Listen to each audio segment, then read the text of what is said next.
I'm 32 and live in a small home on the countryside. This night was pretty much going normally, up until just before bed. I had this day off and was home all day. I didn't notice anything unusual.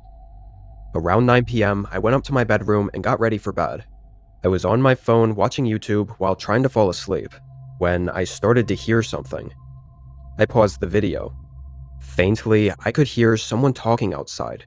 At least 2 people, maybe more though. The way they were talking was like they were trying to be quiet, which made it all the more suspicious. And this was actually the first time I've ever had anyone trespass, at least that I know of. I mean, I lived pretty far from other houses, and there were no sidewalks or anything near my house, so anyone walking around this close had to know what they were doing. I sat up in bed and tried to listen to what the guys were saying, but it was still too faint, so I got up and went over to the window. As soon as I stepped up to it, all the voices suddenly stopped talking. A chill ran through my body, knowing this had to mean that whoever was out there could see me. But all I saw was darkness covering the entirety of my property. The thought of all their eyes staring up at me in the window was really unsettling. I quickly backed away. I really hoped this was all just an accident, like they somehow didn't know they happened to walk onto my property. But if that was the case, why didn't they leave when they saw my house? Why did it sound like the voices were walking up closer to the house? I waited a few minutes, then walked up to the window again, but again I didn't see anything. I then went downstairs and up to basically every window, trying to see anything at all. It was the fear of not knowing what was going on, or where they were, that made it so unsettling. I think it was probably 30 minutes after initially hearing the men outside that I decided to risk opening the front door to get a better look and listen. I turned on the light, opened the door, and stepped onto the porch. After a few seconds, I stepped a bit further from the door. I didn't hear anything but the wind and the soft sound of crickets in the distance. And past the light, it was way too dark to make out any shapes of trees or anything. But as I stood out there, an overwhelming feeling came over me. My eyes started shifting all around, and I became very paranoid. It was like I could sense multiple eyes looking at me from somewhere. I quickly hurried back inside and locked the door. Probably just a gut feeling, but it felt like something was about to happen. I don't know what, but I didn't want to find out. Once I was inside and with all the doors locked, the feeling faded away, which made me think it really was just a feeling. I grabbed a glass of water and went back upstairs, letting myself calm down and relax, before getting back in bed and trying to fall asleep. Took a while, but I did manage to. Had to have been asleep for a few hours, but I was woken up violently by a crashing sound from the hallway just outside my bedroom. I jumped out of bed, heart racing, sprinting up to the door and opening it. I looked into the hallway. There was shattered glass spread all over the floor. Someone had thrown a rock straight through the window that was on the back hallway wall. I genuinely couldn't believe it and stood in shock for several seconds as I processed what this meant. Then I heard the voices again, multiple, all yelling commands at each other, and in between their shouting were heavy slams against the front door. The weight of it shook the whole house. Among the heavy slams, more windows were getting shattered as I went back into the bedroom and locked myself in. I dialed 911. It was while I was still on the call that I heard the terrifying sound of the door crashing open and multiple people running into the house. Their footsteps ran through the bottom floor. I could even hear some of them laughing. The operator on the line said an officer was 5 minutes away, but knowing the group had already broken inside and could probably easily take down the bedroom door, I didn't feel safe waiting. I went up to the window and opened it. Because this place was a ranch home with sloped ceilings, this window gave access to the roof. Obviously, you weren't supposed to get onto the roof from there, as it was incredibly dangerous, but I felt like I didn't have a choice. I crawled out and onto the roof, then closed the window and moved further up to the top. A minute later, the men started banging on the bedroom door. A couple of them yelled to open up, some even using a jokingly friendly voice. It was sickening. Then, it only took a few hits before they bashed it open. Their footsteps scattered around below me. After looking for 30 seconds, I could hear them getting frustrated. They moved through the entire upper floor, probably double-checking every room. After that, I really don't know what was going on. They remained inside the house, though, until police sirens were coming up in the distance. Then the group ran back out of the house and straight into the darkness. I stayed on the roof until officers were inside and able to help me down. I still can't believe I got away from that. A whole group aggressively breaking into my home on the countryside in the middle of the night while I was alone. I can only imagine what they were trying to do.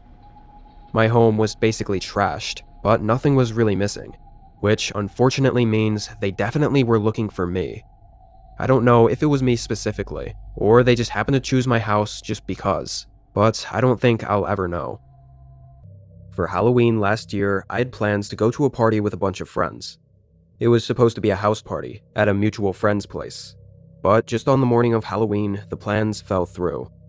I'd already slept in and woken up super late, having planned to stay up all night at the party.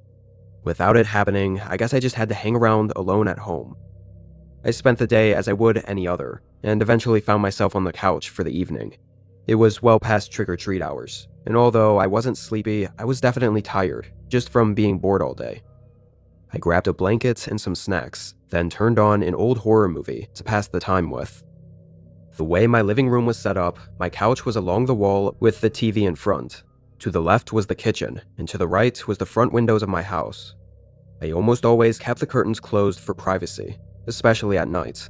But during the movie, several times I thought I'd seen something move between the gap in the curtains. I'd turn my head and look, and there was nothing, so I'd forget about it until it happened again. Finally, after the 5th or 6th time, I actually got up to look. I fully expected not to see anything. I pushed the curtains aside and looked out the window. Right away, I saw someone outside my house. Not right out by the window, like I thought whatever I'd been seeing was. This guy was out in the street in front of my house. He was an adult for sure, maybe in his 30s, but had a dark Halloween costume on. He was just walking around aimlessly, going up to the sidewalk, then turning back around and crossing the street. The way he was acting made it look like he was drunk. I mean, I would have bet good money this guy was walking home from a Halloween party, completely hammered. I looked down at my watch, noting it was 1 a.m.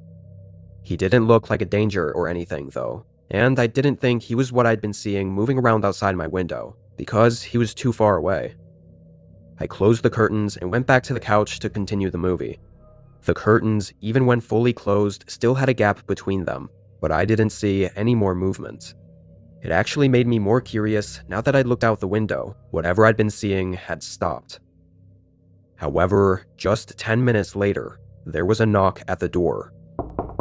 I darted my eyes across the room and stared at the door for a moment.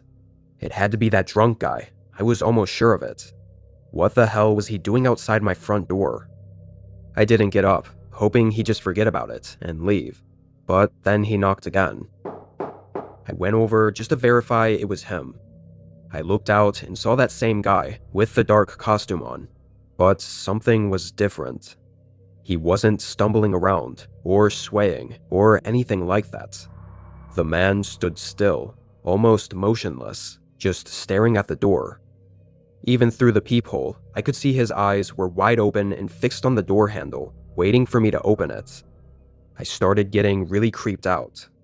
If he were drunk, how the hell was he standing perfectly still and not fumbling around, especially if he were as drunk as he looked just 10 minutes ago?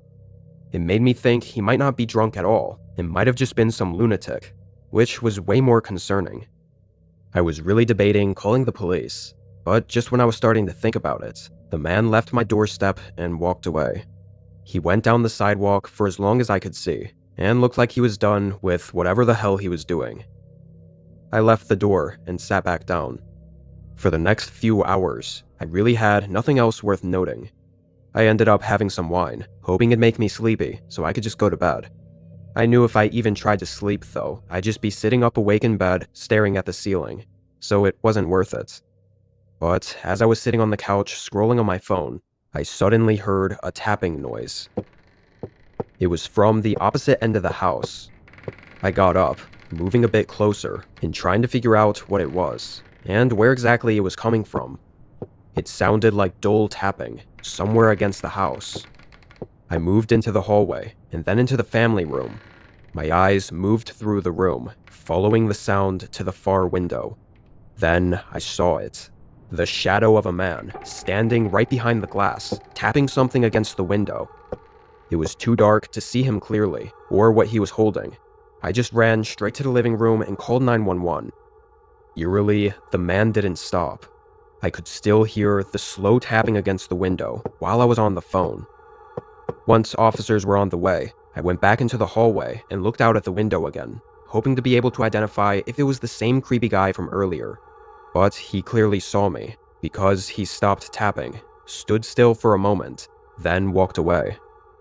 The darkness was too much for me to make out anything, but I couldn't see how it would be anyone other than the man from before. Officers searched the area and took down notes of everything I told them. I gave a very clear description of the man that stopped by earlier. Unfortunately, they didn't find him. The only other tip came in 2 weeks later, where someone a couple streets down called the police for a very similar incident, seeing a strange man stalking their home and acting unnatural. Likely, it's the same person, but as far as what he was and possibly still is attempting to do, nobody knows. I just can't help but wonder what would have happened had I answered the door to him. I'd gotten home from work at 9:30 this night and made a quick bowl of cereal for dinner, then went right to my room where my gaming setup was to stay up late and game with the boys. They all worked later shifts too, and I guess were running a bit late, so I sat there and finished my food, then started gaming without them while I waited for them to get online. In the middle of a game, my phone started ringing. I checked it, thinking it was one of my friends, but it was just some random number.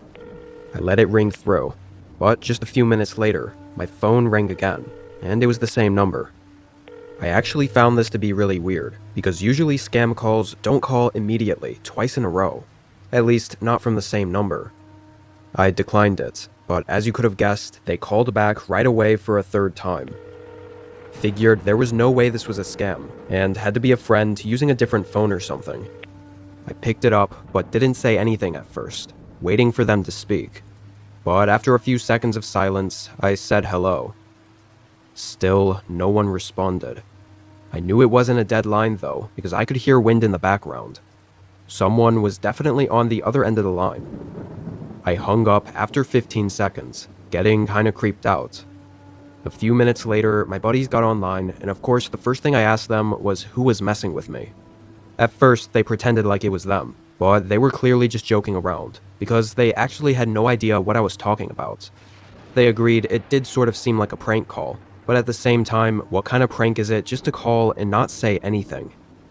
We left it unknown and just started gaming. Oddly, as soon as I was on call with my buddies, the calls stopped coming in. A couple hours went by, and I'd entirely forgotten it ever even happened. At 2 a.m., we finally decided to call it for the night. We hung up the call, and I stayed at my desk for a minute, when suddenly I felt my phone vibrate. I looked over and saw it was a text. Before even unlocking my phone, I saw the text was from the same number that was calling me, and that it was a picture. I opened my phone and clicked on the image. My stomach tightened, and I could feel the blood rush from my face. It was a picture of me gaming at the desk, taken from right behind me just moments ago. I spun around and looked. No one was there. The only slight relief I got was seeing the window right there, and thinking that at least whatever the hell this picture was, it likely wasn't taken from someone inside my house. I hurried up to the window and looked outside. There wasn't anyone in sight. I made sure the window was locked, then closed the blinds. I went back to my desk, still feeling really unsettled as I stared at the picture still up on my phone.